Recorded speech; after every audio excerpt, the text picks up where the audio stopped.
Hi friends, welcome to our channel village Telugu Vihari. Friends, ఈరోజు అయితే మనము మన వీడియోలో కుకునూర్పల్లి గ్రామ సమీపంలో ఉన్నటువంటి వెల్దుర్తి మండలం అలాగే మెదక్ జిల్లాలో ఉన్నటువంటి భ్రమరాంబ సమేత శ్రీ మల్లికార్జున స్వామి దేవాలయాన్ని అయితే దర్శించబోతున్నాము. ఇక్కడ ఈ ఆలయంలో ప్రత్యేకతలు ఏమిటంటే రెండు శివలింగాలు ఉంటాయి. ఒకటి సిద్ధలింగము, రెండవది నాగలింగము. రెండైతే ఈ ఆలయంలో మనకు దర్శనమిస్తాయి.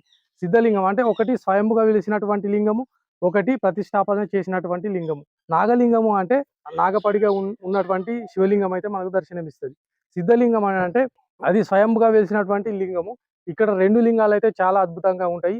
ఈ వీడియోలో మన ఆ లింగాలను రెండింటిని మనం చూపిస్తాము. ఈ వీడియో అయితే చాలా బాగుంటుంది. మీరు స్క్రిప్ట్ చేయకుండా చూడండి. అలాగే మన ఛానల్ని సబ్స్క్రైబ్ చేయడం వల్ల సబ్స్క్రైబ్ చేయండి. మన ఛానల్కి సపోర్ట్ చేయండి.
ఫ్రెండ్స్, భ్రమరాంబ సమేత శ్రీ మల్లికార్జున స్వామి ఇక్కడ లింగ రూపంలో స్వయంభుగా వెలిశారు.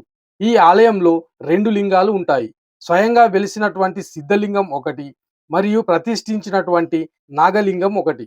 నాగలింగం చాలా అద్భుతంగా అలంకారంతో ఇక్కడ మనకు నాగపడకతో దర్శనమిస్తుంది. ఈ ఆలయం చరిత్ర ఏమిటంటే కొన్ని వందల ఏండ్ల క్రితం నాటి ఆలయంగా మనకు తెలుస్తుంది.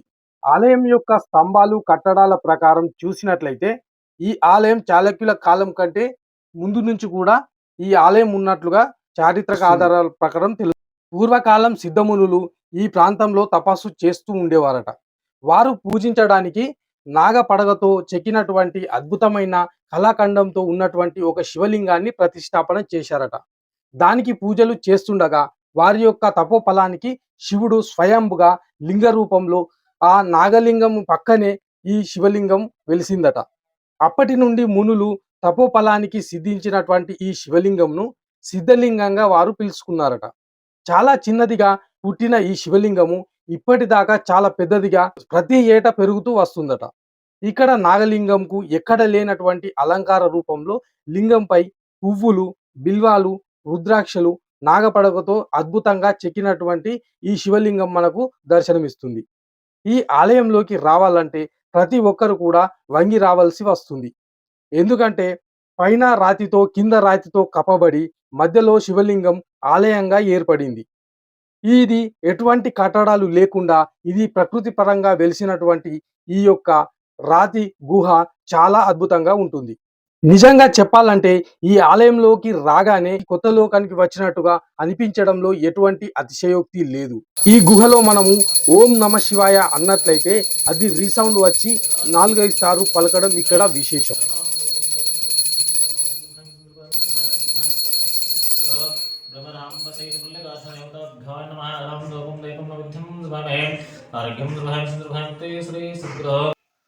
ఓం నమ శివాయ, ఓం నమ శివాయ, ఓం నమ శివాయ. మెదక్ జిల్లా వెల్దుర్తి మండలం బస్వాపూర్ క్షేత్రం కుక్నూరు గ్రామం శ్రీ భ్రమరాంబ సహిత మల్లికార్జున స్వామి దేవాలయం. మల్లన్న గుట్టగా పిలువబడే ఈ దేవాలయం కొండలో వెలిసిన శ్రీ భ్రమరాంబ సహిత మల్లికార్జున దేవాలయం. ఇక్కడ స్వయంభు లింగం ఉంటుంది. సంవత్సరం కొంచెం పెరుగుతుంది. 2 లింగాలు ఉంటాయి, ఒకటి సిద్ధలింగం, ఒకటి నాగలింగం అని. అష్టభైరవ స్వామి లింగం అని అంటారు. ఇక్కడ ప్రత్యేకత ప్రతి సోమవారం అన్నదానము, ప్రతి పౌర్ణమి అమావాస్యకు అన్నదానం ఉంటుంది. ఉత్సవాలు వచ్చేసి వసంత పంచమి జరుగుతాయి. ఫస్ట్ రోజు హోమం ఉంటుంది, సెకండ్ రోజు శివపార్వతి కళ్యాణం ఉంటుంది, మూడవ రోజు రథోత్సవం ఉంటుంది. ప్రతి అమావాస్య పౌర్ణమికి అన్నదానం ఉంటుంది, భజన కార్యక్రమాలు జరుగును. ఇక్కడ శ్రావణ మాసం, కార్తీక మాసం ఎక్కువ పబ్లిక్ వస్తారు. ఈ ఆలయం గుట్టపైన కూడా కొన్ని చారిత్రక కట్టడాలు ఉండేవట. కాళికా మాత ఆలయం, కోనేరు, చుట్టూ రాతి గోడలతో ఉన్న నిర్మాణాలు కూడా ఉండేవట.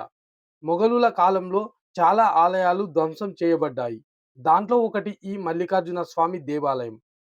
ఈ ఆలయానికి ఎవరైనా రావాలనుకుంటే వీడియోలో కింద డిస్క్రిప్షన్లో రూట్ మ్యాప్ను లింకును ఇస్తాను. దాని ద్వారా ఆలయానికి నేరుగా రావచ్చు. ఈ ఆలయం హైదరాబాద్కు సుమారు 50 కిలోమీటర్ల దూరంలో, హైవే నుండి తూప్రాన్ నుండి మనకు 20 కిలోమీటర్ల దూరంలో ఈ ఆలయం అయితే ఉంటుంది.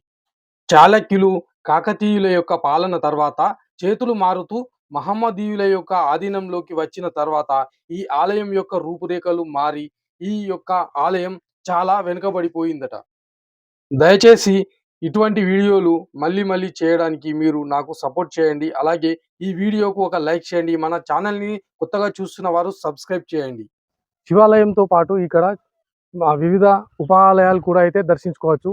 సంతాన నాగేంద్రుడు, అలాగే గణపతి ఆలయము, ఈ శనీశ్వర ఆలయము, అలాగే వీరాంజనేయ స్వామి, పంచముఖి ఆంజనేయ స్వామి ఆలయము, ఇవన్నీ దర్శించుకునే అవకాశం కూడా ఇక్కడ ఉంటుందన్నమాట.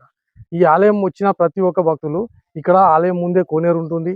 అలాగే ఆలయం లోపల స్వామివారికి అభిషేకం చేసినట్లయితే ఇక్కడ చాలా అద్భుతాలు జరుగుతాయట. అలాగే కోరిన కోరికలు నెరవేర్చడంతో పాటు స్వామివారికి మళ్ళీ వచ్చి ఇక్కడ మొక్కులైతే తీర్చుకుంటారు. స్వామివారికి ఒక్కసారి అభిషేకం చేస్తే చాలు జన్మల పాపాలు కూడా తొలుగుతాయని కూడా ఇక్కడ భక్తులైతే చెప్తున్నారు.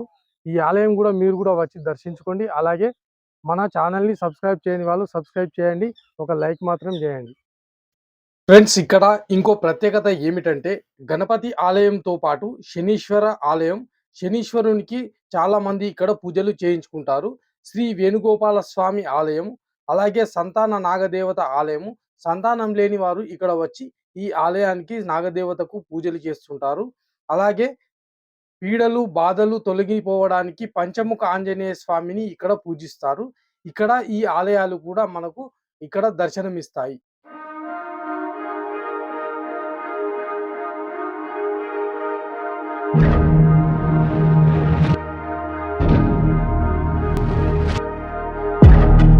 ఫ్రెండ్స్, భ్రమరాంబ సమేత శ్రీ మల్లికార్జున స్వామి దేవాలయాన్ని అయితే దర్శించినాం కదా. ఈ వీడియో మీకు నచ్చింది అని అనుకుంటున్నాను. ఇలాంటి వీడియోల కోసం మన ఛానల్ని సబ్స్క్రైబ్ చేయండి, అలాగే ఒక లైక్ కూడా చేయండి. ఈ వీడియోలో ఎటువంటి మిస్టేక్లు ఉన్నా కానీ మన కామెంట్ బాక్స్లో కామెంట్ చేయండి. Thank you for watching.